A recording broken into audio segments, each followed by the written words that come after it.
Selamat malam semuanya. Ya, selamat datang kembali di pembelajaran keamanan komputer berbasis video. Jadi untuk pertemuan ketiga kita masih membahas ya mengenai kriptografi bagian kedua ya. Masih seputar enkripsi dan dekripsi. Kali ini kita akan membahas mengenai public key dan private key. Jadi ada dua, satu public key dan satu lagi ada private key. Public key dan private key merupakan pasangan kunci untuk proses enkripsi dan dekripsi. Keduanya biasanya selalu berpasangan. Jika misalnya data dienkripsi dengan private key, maka untuk mendekripnya kita menggunakan public key. Seperti itu kira-kira ya.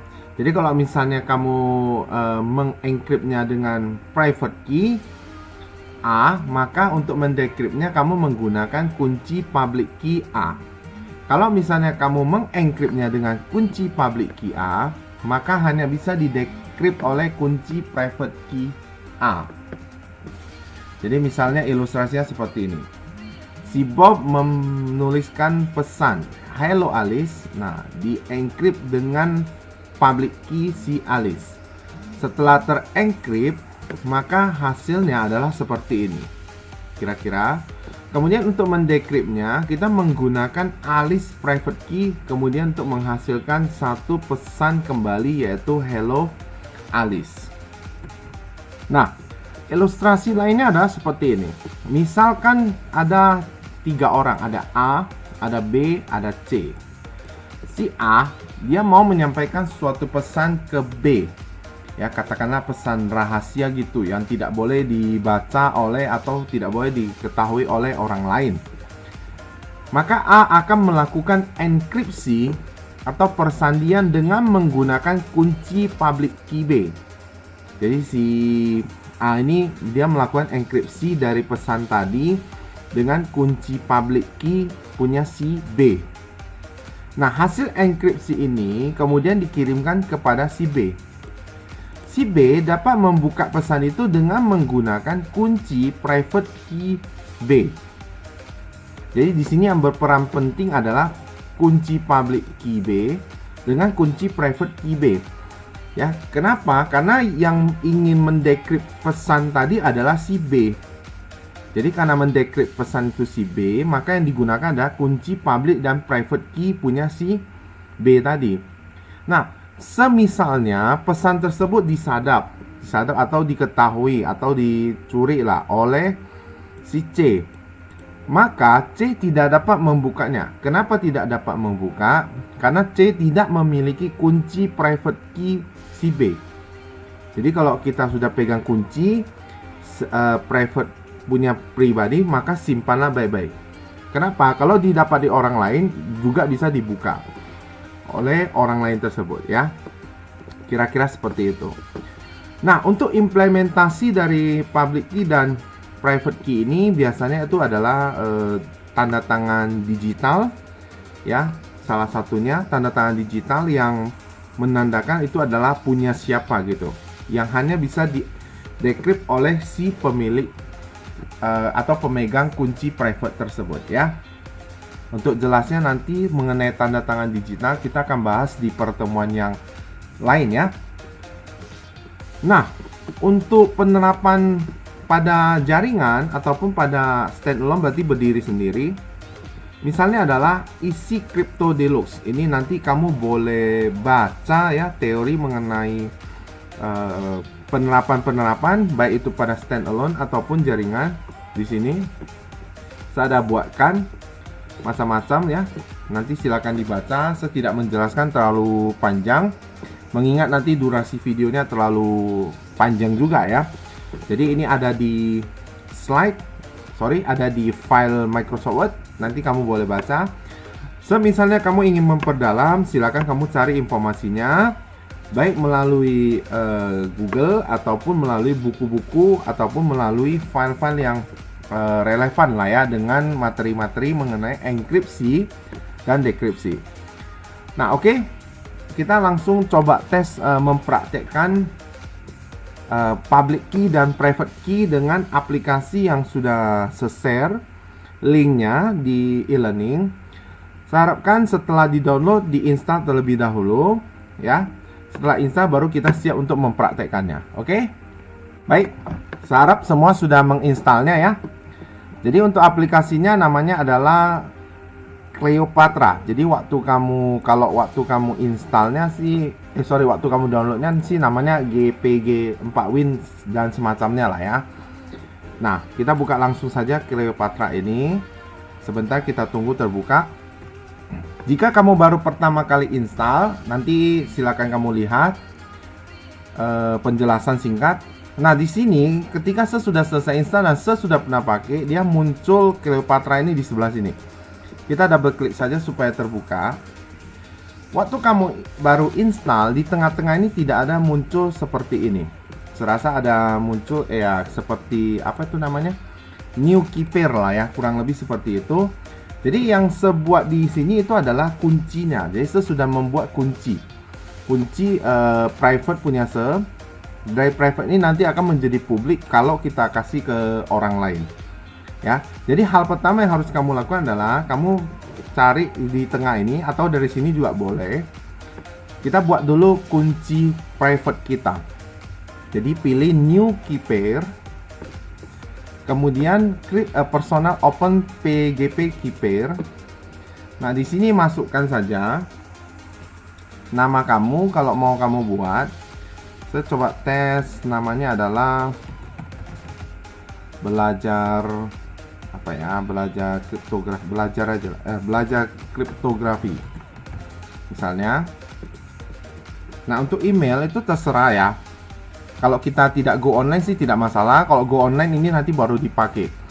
Jadi ini kalau mau dimasukkan juga tidak masalah. Misalnya sebuah belajar kriptografi @gmail.com. Oke.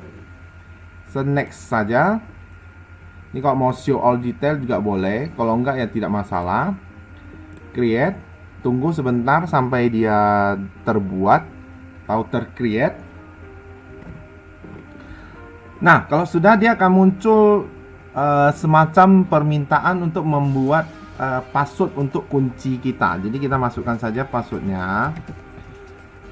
Terserah passwordnya mau apa ya. Tapi ini seperti biasa, buat repeat ya, diulangi, klik OK.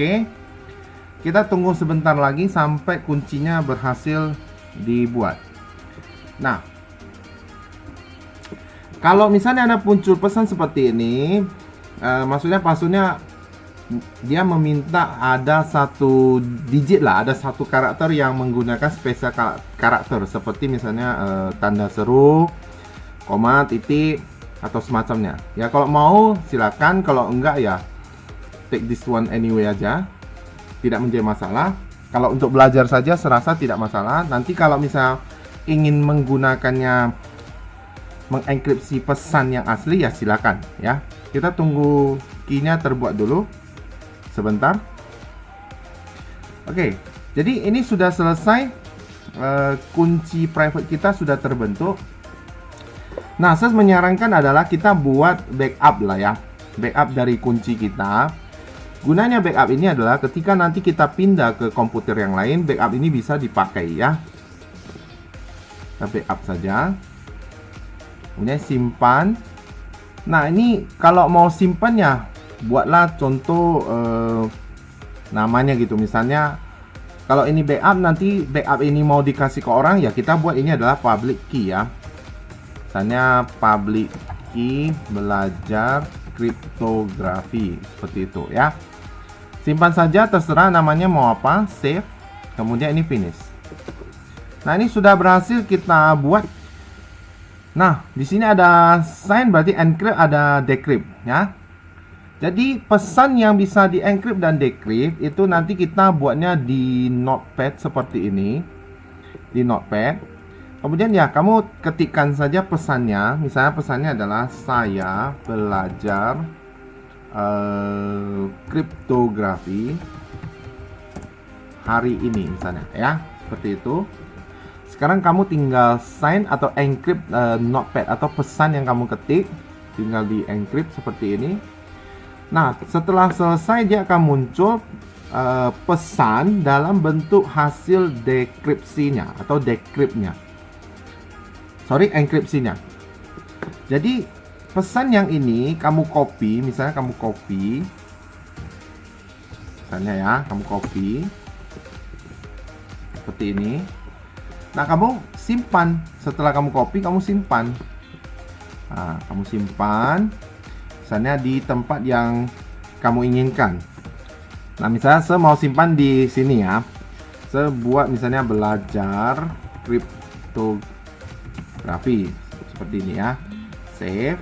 Nah, ini kan udah tersimpan nih ceritanya. Nanti setelah kamu simpan ya, setelah kamu simpan, ini tinggal kamu ambil ya, tinggal kamu ambil pesan ini. Kemudian kamu kopikan di sebelah sini lagi. Ceritanya misalnya kamu mau kirim atau kamu kasih ke teman ya pesan tersebut. Setelah kamu kasih, temanmu mengcopy pesan tersebut di tempat sini, kemudian di decrypt. Seperti itu, dia akan muncul pesan aslinya. Sebentar. Nah, ini hasil dekripsinya sudah keluar ya. Jadi sebenarnya prinsip kerjanya simple ya. Kalau kamu lihat di sini, ini kan masih punya penjelasan singkatnya adalah tadi untuk yang private key yang barusan saya buat, itu saya mensertifiednya dengan email ini. Makanya waktu terdekripsi masih menggunakan email ini. Saya tunjukkan di mana letaknya ya. Nah, ini kan tampilan depan tadi. Jadi waktu kita buat private key yang baru, ini kalau mau disertify, kalau masih satu nggak masalah lah ya, tidak masalah. Kalau dia dua nih harus disertify. Kemudian ini dipilih di sebelah sini. Tadi saya memilih untuk email ini karena nanti ke depannya saya juga menghapus, saya tidak menggunakan private key ini ya. Jadi saya certify pakai email saya yang utama. Ya, makanya kenapa tadi hasilnya adalah muncul email saya yang ini. Oke. Nah, setelah itu kan pesan itu kan dikirim ke kawan dan si kawan mendekripsinya. Nah, si kawan mendekripsi itu kan menggunakan public key. Public key itu bisa dikasih dengan yang tadi waktu pertama kamu backup, atau kamu klik kanan di sini kemudian kamu export. Seperti ini. Export secret key. Nah, nanti kamu kasih ke kawan, inilah sebagai public key yang nanti dia akan import public key tadi ke dalam aplikasi Cleopatra ini. Baru dia bisa mendekripsi pesan yang sebenarnya. Kira-kira prinsip kerja seperti itu. Jadi asumsinya adalah ada dua komputer yang berbeda. Ya, tetapi kita karena prakteknya seperti ini, kita letakkan di tempat yang sama. Ya, ini kan file. Ini kalau mau enkripsi, sorry itu tadi pesan. Kalau mau enkripsi file juga bisa. Saya cari dulu filenya. Oke, nah saya pakai file yang ini, coba misalnya saya open. Setelah itu nanti saya sign in atau encrypt. Ini nanti kalau mau pakai yang ini juga boleh. Saya pakai yang utama saja. Sign atau encrypt. Nah, kita tunggu sampai selesai. Kalau sudah selesai, ini saya sudah pernah mengencrypt. Saya overwrite saja. Saya finish. Kemudian saya buka di sebelah sini. Nah, di sini sudah muncul nih file. Ini kemarin yang Meo yang kita pelajari. Ini file yang OpenPGP ya, yang tadi kita encrypt. Ya, kalau misalnya mau mendekripsi kembali, ya sudah, diklik saja decrypt. Kemudian kamu klik filenya yang ini, di open. Nanti dia akan mendecrypt sesuai dengan yang file aslinya. Setelah itu tinggal di save all. Ya, sesudah ada ya di overwrite saja. Ya, hanya sesimpel itu saja untuk dekripsi enkripsi menggunakan Cleopatra. Oke. Nah, masih ada satu aplikasi lagi untuk enkripsi dekripsi, namanya adalah VeraCrypt ya. Berikut kita lihat filenya. Nah, sekarang kita ke VeraCrypt. Ya, saya harap sudah diinstal, dibuka seperti ini tampilannya. Jadi, VeraCrypt itu adalah kita membuat satu volume baru atau namanya adalah drive baru. Nah, di drive tadi kita letakkan file yang diinginkan, kemudian kita enkripsi file tersebut. Nah, kira-kira seperti itu. Atau istilahnya kita menghilangkan dia sehingga tidak terlacak. Sebentar, kita create volume dulu. Tetapi sebelumnya saya akan memperlihatkan. Di sini saya cuma ada C dan D sama F. F ini adalah hard disk. Sekarang saya buka ini. Saya tutup dulu ini. Saya klik create volume. Kemudian create and encrypt file container ya. Next. Standard VeraCrypt volume. Next. Nah, sekarang ini kita mau taruh volume location-nya. Ibaratnya seperti kuncinya gitu, key-nya. Kita kasih nama saja, misalnya belajar kriptografi. Kita select file, taruh tempat penyimpanan. Misalnya saya simpan di tempat ini. Nah, saya simpan di tempat ini, belajar kriptografi. Seperti ini. Setelah itu saya save. Nah, setelah menempatkan tempat lokasinya, saya klik next. Ini terserah ya algoritmanya mau digeser atau enggak, serasa tidak usah. Ini mau jadi 256, 512 juga tidak masalah. Itu ada algoritmanya. Itu nanti ada penjelasan di pertemuan yang lain ya. Saya buat 512 saja. Next.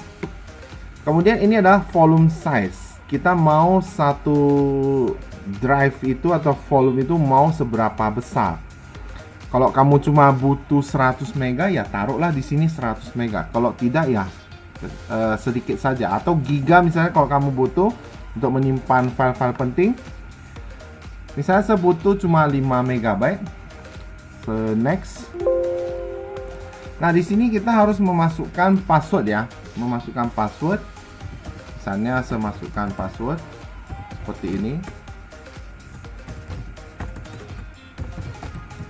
Oke, ini tidak usah diapa-apakan. Kemudian kita pilih next. Di sini sebenarnya dia ada merekomendasi, tapi ya tidak menjadi masalah lah ya. Ini untuk belajar saja. Yes. Nah, ini ditunggu sebentar sampai selesai. Oke, ini sudah selesai. Klik OK. Ini langsung exit juga boleh ya. Nah, kalau sudah, ini tinggal kamu select file yang tadi di mana kamu simpan. Ya, simpannya di tempat ini. Oke, nah ini file yang tadi saya buat dan saya akan buka, open. Setelah itu kita pilih drive yang diinginkan. Tadi saya kan ada C sama D. Saya pilih saja misalnya J ya. Saya pilih J, kemudian kita mount, kemudian masukkan password yang tadi kita berikan. Tadi masih ingat ya passwordnya. Jadi buat password, diingat passwordnya ya. Jadi jangan buat password lupa semua. Tunggu sebentar sampai dia mountnya selesai. Nah, kalau sudah selesai dia akan muncul seperti ini. Kemudian jika kamu buka drive ya, dia akan muncul satu lokasi baru, di mana lokasi ini sesuai yang tadi kita buat ya, local disk J ya. Jadi kalau saya mau mengambil satu file penting, misalnya seperti ini, saya contohkan. Nah, misalnya file ini saya jadikan contoh, saya copy, saya taruh di drive J. Ini kan kosong, saya taruh di sini. Nah, setelah taruh di sini, ini kan tidak terjadi apa-apa. Ya, saya kembalikan ke drive D dulu. Kemudian tadi kan mountnya sudah keluar. Kita dismount dia. Dismount berarti kita hilangkan drive yang J tadi. Dismount, kita tunggu sebentar. Nah, ini sudah hilang. Kemudian ketika kamu buka kembali, drive J-nya akan hilang. Jadi tidak terdeteksi dan itu otomatis sudah dienkripsi sehingga tidak gampang untuk diketahui oleh orang bahwasanya kita menyimpan satu file ataupun serangkaian file di dalam satu drive yang kita buat secara virtual. Jadi ini jangan khawatir, itu tidak hilang. Selama kuncinya ini yang tadi kamu buat tidak kamu hilangkan, maka volume tadi masih bisa di mount ya dengan memasukkan password kembali seperti ini. Tunggu sebentar supaya sampai dia selesai mountnya. Jika sudah selesai, dia akan muncul kembali local disk yang J tadi dan file kamu akan ada di sana. Artinya kita menyembunyikan satu file penting sehingga file itu masih aman dari jangkauan orang. Tapi orang tidak tahu bahwasanya di tempat itu ada file yang kita sembunyikan. Nah, di sini sudah muncul local disk J. Kemudian filenya di sini. Kira-kira seperti itu. Jadi kegunaan DFR Crypt adalah seperti membuat drive baru. Kemudian di drive itu kita simpan dan setelah disimpan ya bisa kita hilangkan, bisa kita munculkan seperti itu. Sederhana ya untuk praktek pertemuan 3 ini. Nah, jadi kira-kira untuk pertemuan 3 begitulah ya materi yang diajarkan. Semoga apa yang dipraktekkan hari ini bermanfaat. Terima kasih sudah melihat dan terima kasih sudah memperhatikan. Kita akan jumpa di pertemuan yang akan datang. Dan ingat, jika ada pertanyaan silakan lakukan tempat atau media yang sudah disediakan. Dan satu lagi adalah ingat senantiasa untuk selalu semangat. Terima kasih sekali lagi.